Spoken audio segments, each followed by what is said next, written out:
Dead men tell no tales, but their ships speak volumes. Welcome to the Cursed Compass, where we explore the darkest maritime mysteries. Between the Straits of Malacca and the waters of the Solomon Islands lies a geographic gap of over 4,000 miles. Across this vast stretch of the Pacific Ocean, a highly specific and disturbing maritime distress call was supposedly broadcast. The message claimed to originate from a vessel called the Ourang Medan. In the Malay and Indonesian languages, Ourang translates directly to man or person. Medan is a major city on the island of Sumatra, known for its Dutch colonial architecture. The name translates roughly to Man of Medan. According to the legend, rescue ships located this 1940s vessel drifting aimlessly. Boarding parties found the entire crew dead, their faces frozen in terror. Minutes later, the ship's hold caught fire, erupting into an explosion that sank the hull and destroyed all physical evidence. This investigation tracks the 70-year progression of a single story, measuring how information propagates through media cycles to simulate historical fact. This is an exercise in mythopoesis. We can observe the exact process where a localized piece of fiction borrows historical authority and scales up into a globally recognized event. The Ourang Medan demonstrates how specific, visceral details allow a fabrication to embed itself in official records, bypassing institutional skepticism through sheer accumulation of descriptive data. The accepted canon of the myth locks in a few specific data points. The event supposedly takes place in either June 1947 or February 1948, right in the crowded shipping lanes of the Straits of Malacca. To ground the story in reality, the narrative names two documented American merchant ships that supposedly responded to the distress call, the City of Baltimore and the Silver Star. Radio operators on these ships receive a message in Morse code. All officers, including the captain, dead in chart room and the bridge, probably whole of crew dead. After incoherent dots and dashes, a final transmission arrives. I die. The crew of the Silver Star boards the undamaged freighter and encounters a macabre scene. Corpses litter the deck, sprawling on their backs. Their mouths are gaping open, their faces upturned to the sun, and there are no visible injuries on the bodies. Among the dead crew is a dog. Including a dead animal serves no structural purpose to the plot, that as a micro detail, it provides an illusion of authenticity that hooks the human imagination. Before the Silver Star can rig a tow line, a fire breaks out in cargo hold number 4.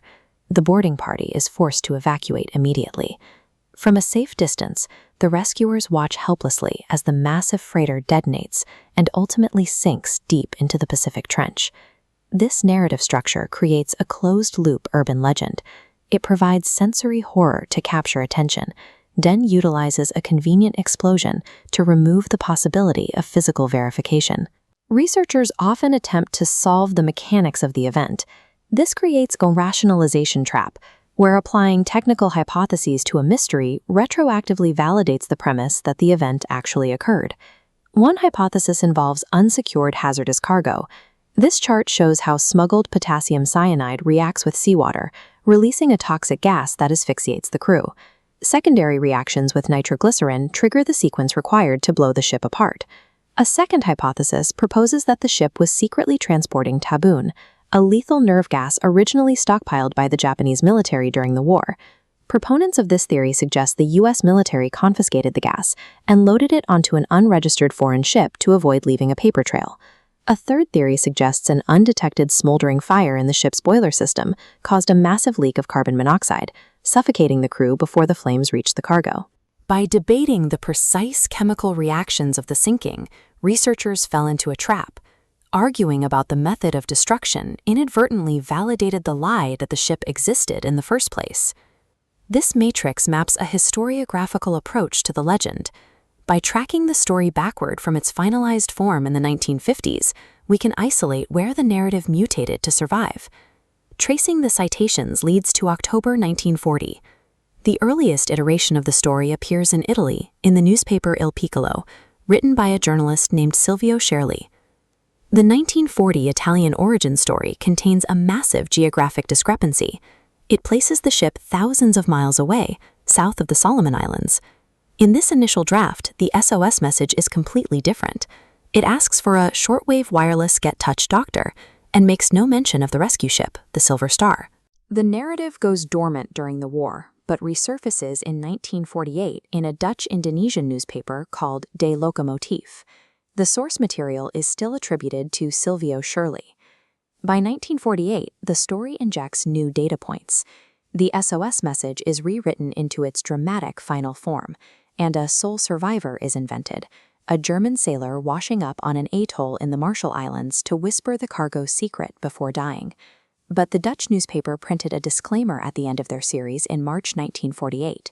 They admitted the data was unverified, calling the account a thrilling romance of the sea. Information syndication acts as a filter. When the story jumped to American newspapers like the Albany Times later that year, the Dutch editorial disclaimer was stripped away. The fiction was printed as hard news. The story achieved institutional validation in May 1952. The United States Coast Guard published the account as a factual maritime disaster in their official magazine, The Proceedings of the Merchant Marine Council. The myth survived because it operated as a living text. It updated its coordinates, revised its quotes, and added new characters to stay relevant to new audiences while outrunning fact-checkers. We can subject this myth to primary source testing.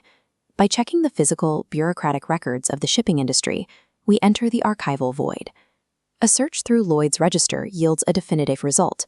There is no record of a ship named the Ourang Medan. International searches confirm this absence. No registration records exist in the Netherlands, Indonesia, or any other maritime nation. The myth relies on one verifiable anchor, the Silver Star. This American merchant vessel was a real ship, active in the Pacific during the late 1940s. However, a review of the real Silver Star's official ship logs reveals a mundane operational history. There is no record of a distress call, a boarding party, dead sailors, or a witnessed explosion. Stripped of its journalism and subjected to archival scrutiny, the physical ship completely vanishes into the void. Ultimately, only the ghost story remains. The SS Ourang Medan never existed as a physical vessel.